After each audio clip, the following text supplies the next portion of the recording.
ओम नमः शिवाय। हिंदू कहानी संग्रह में आप सभी का स्वागत है। आइए जानते हैं, बहुत रोचक कहानी लेकर आए हैं, सरसों भर सोना। यदि कहानी मेरी अच्छी लगे तो मेरे चैनल को अपना सहयोग, अपना प्यार अवश्य दें। बहुत पुरानी बात है। कहते हैं कि काशी में भगवंती नाम की एक धर्मपरायण महिला रहती थी। वह प्रतिदिन प्रातः काल उठकर गंगा स्नान करती एवं सरसों के एक दाने के बराबर सोना दान करती थी। यह उसका नित्य कर्म नियम था। भगवंती ने संतों के मुख से सुन रखा था कि दान करने से मनुष्य का सब प्रकार से मंगल होता है, अतः कुछ न कुछ दान अवश्य देना चाहिए। भगवंती संतों के इस वाक्यों का अनुसरण करती थी और प्रतिदिन भक्ति भाव से सरसों भर स्वर्ण दान करती थी। किंतु उसकी बहू को उसका इस प्रकार से सोना दान करना नहीं जचता था। उसे लगता था कि इससे एक दिन उसका सारा स्वर्ण कोष रिक्त हो जाएगा। अतः वह एकांत के क्षणों में अपने पति भगवंती के पुत्र को उकसाती थी कि वह अपनी माता का यह स्वर्ण दान का कार्य बंद कराएं। मातृभक्त बेटा पत्नी की बात सुन लेता था, किंतु अपनी माँ से कुछ नहीं कहता था। तथापि अनुभवी भगवंती ने यह अनुमान लगा लिया कि उसके इस दान कर्म से बच्चे खुश नहीं हैं।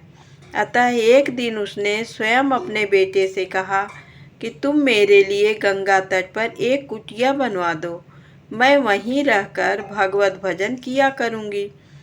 माँ के आग्रह पर बेटे ने न चाहते हुए भी गंगा तट पर एक छोटी सी कुटिया डलवा दी तथा माता के भरण पोषण के लिए आवश्यक अन्न धन इत्यादि की व्यवस्था कर दी।